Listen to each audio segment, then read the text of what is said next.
گزرتی تھی اور کیسا دن گزرتا تھا. تو بزرگان دین کی شخصیت کو سیکھنے میں ان کی ماں کا بڑا رول رہا ہے, ان کے باپ کا بڑا رول رہا ہے, اور اس کے بچوں کو بگاڑنے میں ماں کا بڑا رول رہتا ہے, باپ کا بڑا رول رہتا ہے. جو ماں باپ آپس میں گیدڑ کی طرح لڑتے رہیں, ان کا بچہ خوش اخلاق کبھی نہیں ہوگا, ان کا بچہ بد اخلاق ہوگا, ان کا بچہ غسیلا ہوگا, ان کا بچہ ہمیشہ لڑنے جھگڑنے کا عادی ہوگا, چونکہ یہ تربیت انہوں نے ماں باپ سے سیکھی ہے. اور جس گھر میں ماں باپ بچوں کے سامنے نہیں لڑے, ماں باپ کی زبان ستھری ہو, ماں باپ کی زبان بالکل سیویلائزڈ ہو, وہاں بچے کسی درسگاہ میں پڑھنے بعد میں جائیں مگر ماں کو سن سن کر اس کی زبان بھی فصیح ہو جاتی ہے. جس کی ماں فصیح اردو بولتی ہو, اس کا بچہ نہیں بولے گا کہ اذان ہو رہا ہے, اس کا بچہ نہیں بولے گا کہ نماز ہو رہا ہے, اس کا بچہ نہیں بولے گا کہ دال بہت موٹا ہے, اس کا بچہ نہیں بولے گا کہ روٹی بہت سوکھا ہے, نہیں بولے گا.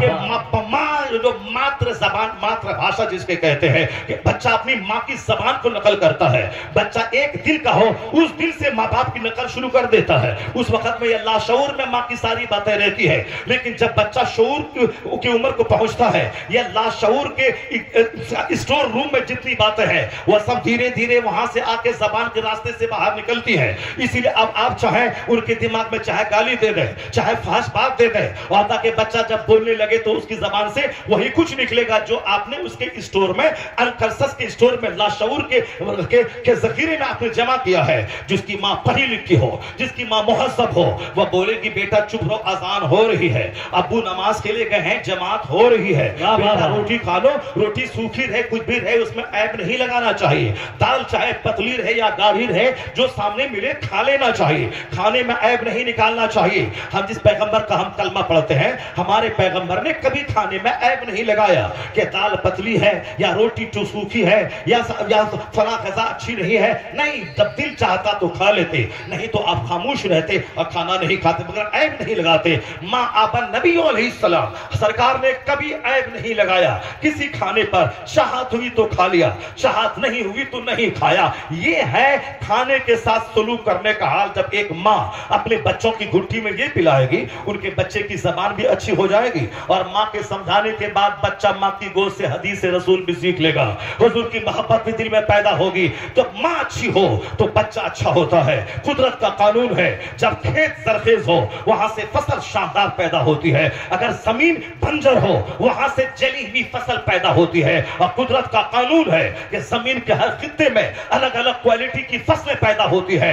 سیب پیدا کرنے کے لیے اتر پردیش کی زمین نہیں چاہیے, سیب پیدا کرنے کے لیے کشمیر اور شملہ کی زمین چاہیے. اخروٹ پیدا کرنے کے لیے اتر پردیش اور بہار کی زمین نہیں, اس اخروٹ پیدا کرنے کے لیے زعفران کے لیے کشمیر کی زمین چاہیے, اور سنترا کے لیے بہار کی زمین نہیں, سنترا کے لیے مہاراشٹر کے ناگپور کے ایریا کی زمین چاہیے. باسمتی چاول کے لیے کشمیر کی زمین نہیں, اس کے لیے راجستھان, اڑیسہ, آندھرا پردیش, بہار کی زمین چاہیے. اس کا مطلب نکلا دھان کی زمین الگ, آم کی زمین الگ, جامن کی زمین الگ, سیب کی زمین الگ, زعفران کی زمین الگ, اخروٹ کی زمین الگ. ہر زمین سے ساری فصلیں پیدا نہیں ہو سکتی ہیں, تو ہر ماں کے پیٹ سے کتب نہیں پیدا ہو سکتا ہے, نہیں پیدا ہو سکتا ہے, ولی نہیں پیدا ہو سکتا ہے. اس لیے تو مصطفیٰ نے فرمایا نکاح کرنے میں دنیا کے لوگ 4 چیزیں دیکھتے ہیں, مگر تم کو میں نصیحت کرتا ہوں ان 4 میں سے ایک جو دین ہے اس کو ترجیح دینا. تنکح المرأۃ لأربع, لمالها ولجمالها ولحسبها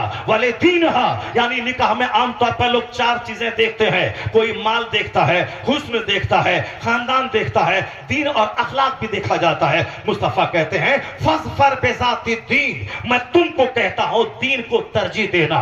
اگر دیندار اولاد چاہیے جس کو دیکھو تو کلیجہ ٹھنڈا ہو, جس کے اعمال سے جگر ٹھنڈا ہو, مرنے کے بعد جو تمہارے جنت جانے کا ذریعہ ہو جائے, جو تمہارے مرنے کے بعد تیرے لیے مغفرت کی دعا کرے, پنجگانہ نماز کے بعد دعا کرے, حج کرے تو وہاں دعا کرے, تیرے بچوں کو معلوم ہو وہ دعا قبول ہوتی ہے جس میں ماں باپ کو شریک کیا جائے, وہ دعا قبولیت سے قریب ہوتی ہے جس میں ماں باپ کو شریک کیا جائے. یہی دعا اللہ نے بندوں کو سکھایا ہے. تم دعا کرو ربنا اغفر لی ولوالدی, اے اللہ میرے ماں باپ کو بخش, مجھے بخش دے, میرے ماں باپ کو بخش دے. یہی دعا مصطفیٰ نے سکھائی ہے, اللہم اغفر لی ولوالدی, الہی مجھے بخش دے, میرے ماں باپ کو بخش دے. اب ایک بچہ جب حج کرے گا بولے گا اللہم اغفر لی ولوالدی, روضہ رسول پہ حاضری دے گا بولے گا اللہم اغفر لی ولوالدی.